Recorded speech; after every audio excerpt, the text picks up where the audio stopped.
Alright lads, welcome back to another video. In this video what we're going to be talking about is all the best drop spots and strategies for placement in arena, as well as placements for getting those quick and easy kills off spawn. So we're going to be breaking down my strategies to W key, the best locations and strategies for trios and duos, the best locations for placement in solos, and then at the end, some point throughout this video, I'm going to put in some nice bonus tips where we're going to be talking about the best places to find mechanical parts. I don't know where that's going to be in the video, but I have timestamps for everything else. So getting straight into it, we're going to be talking about W keying. Obviously, the hottest spots to W keying right now is going to be Bony Burbs, the Spire, and Colossal Crops because they're new. I have some stats if you want me to bring them out real quick. So for Bony Burbs, we have 29 chests, 59 floor loot, 16 ammo boxes. Now, that's a lot of stuff, man. I don't really want to go too in-depth in it, but 29 chests is a lot, and it's definitely worth taking into consideration as a landing spot for aggressive games.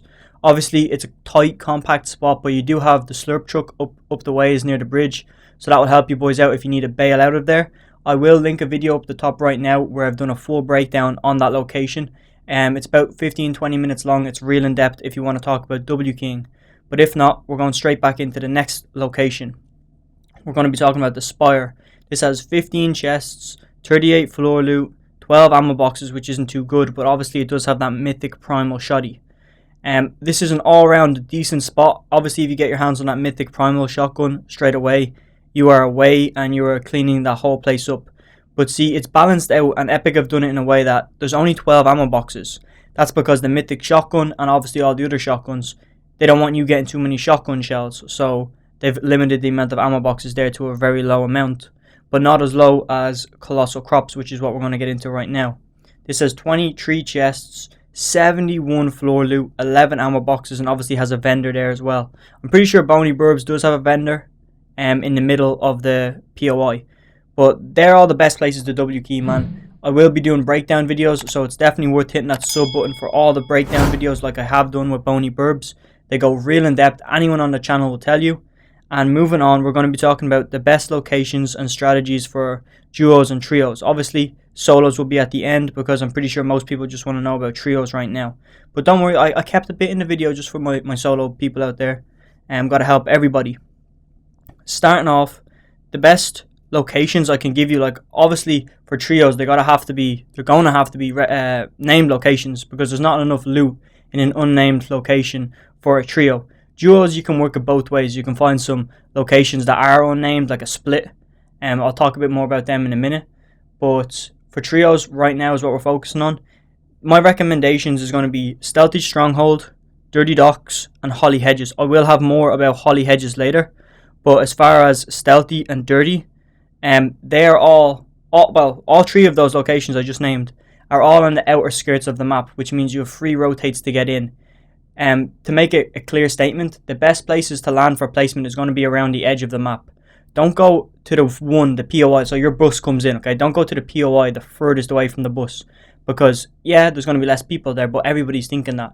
So you want to go somewhere just far away from the bus, but not too out in the open, like, hey, that's a good drop, because everyone's going to think that. So you just need to go somewhere that kind of just blends in and hides.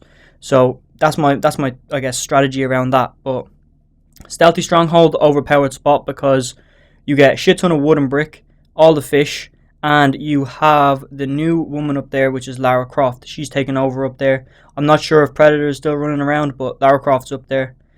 We have Dirty Docks. In Dirty Docks is so overpowered, man, right now, because when you land that back building where I used to land with my trio, but we landed there in this specific game, and the woman that's in there selling, I think it's a woman, I might be wrong, but the person in there selling is selling a shotgun purple pump for 95 gold, and obviously you start off with 50 gold, so that's very overpowered. How quickly you can get your hands on a purple pump. Especially if it's a solo spot, you can probably get it before you even leave that building. And it's very overpowered for mechanical parts too, as I've found. I think they're called cherry pickers. They're like those, I guess, elevators that they use to change out the bulbs on like lights on the sidewalk and stuff like that. But they give one mechanical parts as well, so they're very easy to find there. Obviously, you've got the brick, the metal, and a good bit of wood there as well. So, wood from the pallets, by the way. So, moving on. Again, my strategy behind this is rotating late. not too late, because you want to get as central as possible. I always preach that after first and second zone, you want to get as central in the map as possible, so that way you can just box up. You can play edge, but unfortunately, when people are W keying, they're rotating in late because of storm fights and stuff like that. So you can box up on the ledge on the edge of the map, and people are just going to come in from zone late and interrupt your whole nice camping position. So you don't want that, especially if you're playing for placement. So the best thing to do is kind of rotate late but not too late. You want to make sure there's nobody in your POI, and if there is, you either want to fight them or let them rotate first so they're in front of you. If they're in front of you, likelihood is they're not going to see you because you're behind them. And if you maintain enough distance, you can rotate off and just let them drift away. Because that's like, if you don't want to play that way, it's okay. I have methods for that as well. I will talk a bit more about W keying. But as far as I'm talking right now, is in strategy for getting consistent placement. Because W keying isn't consistent. No matter how good you are, you might not get the gun. You might get the ammo and he gets the shotgun. It's very inconsistent. Yeah, uninconsistent. I don't know how to word that, but yeah, it's not overall the best strategy. Pros don't even do this. That's why you only have 1 or 2 W key games in the tournament. Moving on, however, them spots are very overpowered, and like I said, stay tuned for a minute because I'm going to come back to Holly Hedges, as it's very overpowered for solos, duos, and trios. But I just want to get to the next point real quick. My best location strategy for placement in solos is going to be these 3 spots I'm going to give you right now, man. These are the 3 best spots, hands down. I back it. I've used them. They're overpowered. I'm not sure how they're going to veer out as the season goes on and this information gets spread around by more creators. But as far as what I've found, this is very overpowered. We're going to go straight into it and talk about the place beside Retail Road. This is my solo spot. It'll be on screen right now with a few screenshots. It has a lot of chests. It has a lot of ammo boxes, and it's a good edge spot for solos. I wouldn't risk it in duos. You can do a split, however, but I would recommend just run this as a solo spot. It's very good. You very rarely get like I remember playing a test event a while back, and I only got contested once. So it's very overpowered. It's a good spot, and when you get there, it is very 50-50. But if you master how to get over that mountain and drop down onto it, you can get the gun first time every time. And I have mastered when to pull my chute and stuff, and it only takes really about a few hours of just landing there to get it down. And most other players would only go there, just because they're scuffed. They'd be like, where do I go? And they're panicking, and they just see that nice little spot, and you already have the lay of the land, and they don't. So you have an advantage before you even land. Moving on from that spot, though, there's another low-key spot at the bottom of the map below the disco. This one is a bit more contested, but you do have the ability to get real easy fish here, especially with being able to upgrade the bows now with the, I guess, stinkfish. I'm not sure the name of them yet, but someone let me know in the comments would be a big help.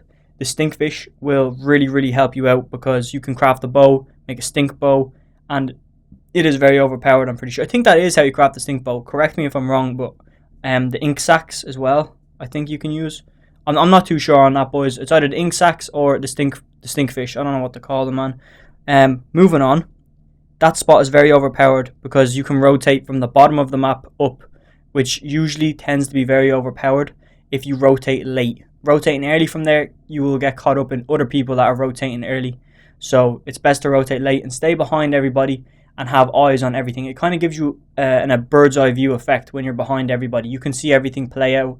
You can see, oh, he's going to get third party by this guy, and you can just drift away. It's very overpowered in that way. But my last spot for solos, obviously I still have to talk about those mechanical parts, so make sure you're still here and listening. But below Slurpee in the bottom left, that is another, I have obviously screens on thing. What? That makes no sense. I will have pictures on the screen right now talking about Slurpee in the bottom left. That's a nice, probably solo or duo spot. You could probably make a duo out of that, especially if you split up top where Big Chungus can spawn. I think that's his name. He can spawn up a bit further. So if you split that, it's very good for duos. But as far as solos goes, down the bottom in that corner is very overpowered. Not much to say on solos. Like, obviously it's the same strategy. Just rotate late and try after about zone 2. So between zone 2 and 3, get as central as possible. That's my advice to you. But for 1 and 2, you want to play edge because people are still in their POIs and not rotating. So when third zone comes, you want to be as central as possible so that way you have better chances for half and half, which is the zone after. But if we're continuing on, finally I get to talk about these mechanical parts, and I want to come back to Holly Hedges real quick. In Holly Hedges, I'll have a picture on screen right now, not picture, but like the video. I am smacking the shit out of some tractors, and there's like 4 tractors here, man, and each one of them is dropping mechanical parts. And I'm just saying that's a free W, man. Like, I mean, there's cars there as well beside the reboot van. There's cars in every house, but these ones just are like 5 hits and they drop 1 mechanical part. It's not even 5 hits, man. Like 3 if you hit the blue circles. Very overpowered. Just thought I'd point that out, because if you get a nice drop as a solo into that main building in the center, or obviously the most overpowered house with 3 chests in it, and then rotate down, you can get yourself a very good shotgun very quickly on in the game, you know, before everybody else has even done looting their building. And it's very consistent because those tractors are always going to spawn. So just a quick tip that I noticed when I was playing. So it's very overpowered to get mechanical parts there. You're going to have Weeping Woods, which is again a very overpowered spot. Okay, because again, I'll put it on screen. Sorry, I'm saying again a lot, man. What is happening with me? This video has gone on too long. I'm trying to wrap it up. But in Weeping Woods, the caravans, there's like 6 of them, man. Again, there were a few hits and they give mechanical parts so consistently. As well, you have the Jonesy, I think it's the Bearded Jonesy or the Ranger Jonesy or something like that. He's giving out easy challenges like break 10 trees, 120 gold. Farm 500 wood, 120 gold. And it's very easy to get gold. And then later on in the game, upgrade your weapons somewhere or buy a rift or something overpowered like that. It's still, you know, it's still good to have that gold. And while you're there, you're going to farm wood anyway. So it's just a very overpowered spot to get resources. I wouldn't say it kills, and it's very actually low-key spot as well. So you can run that in solos, duos, and trios. So it's all around an overpowered spot, especially in this season with mechanical parts.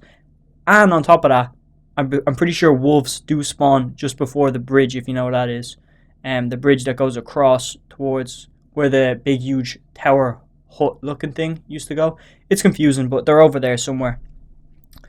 Last but not least, I want to talk about Flush Factory. Flush Factory is yet another overpowered spot in this season because there's a vendor in there that sells a blue pump. And I believe it's either for 90 or 75. And again, you start with 50.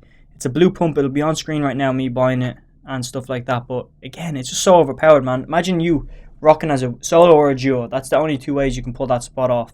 Even as a duo, go down there, you get brick and metal and upgrade. You're coming out there with a blue pump. Again, very overpowered, man. Just very overpowered to have that blue pump. Obviously, it's not a purple, but it's a blue, and it's better than having that other makeshift shotgun that only holds 2. It's not as good, in my opinion, as having a blue, purple, or gold primal, but it's there. You know, it's consistent. It's going to be there 90% of the time. Every time I've landed there, I landed there 4 times. Every time he's been there selling that. I have seen other people as well get purple pumps, but I think it was meant to be a purple pump he was selling. But they swapped it around to only sell a blue pump. I'm not sure on that. It could just be me getting bad luck 4 times in a row. But I'm going to go with it and say it's a blue pump. That is absolutely everything I have to talk about in this video. And I hope that it's worth a sub. I'm going to link videos at the end that will help you out a lot. This is going to be part of a series that I'm doing on the channel where it's just for this week because Arena's points are getting reset. So it's definitely worth staying tuned and listening for all the week. We're going to be dropping how to rotate early game, how to rotate mid game, how to rotate late game, as well as how to pick up a shit ton of kills. So we're going to be doing everything on the channel in a playlist for everybody. That's it. I'm out of here. There's going to be some good videos at the end. If you want to watch them, they will pop up in the outro. Thank you.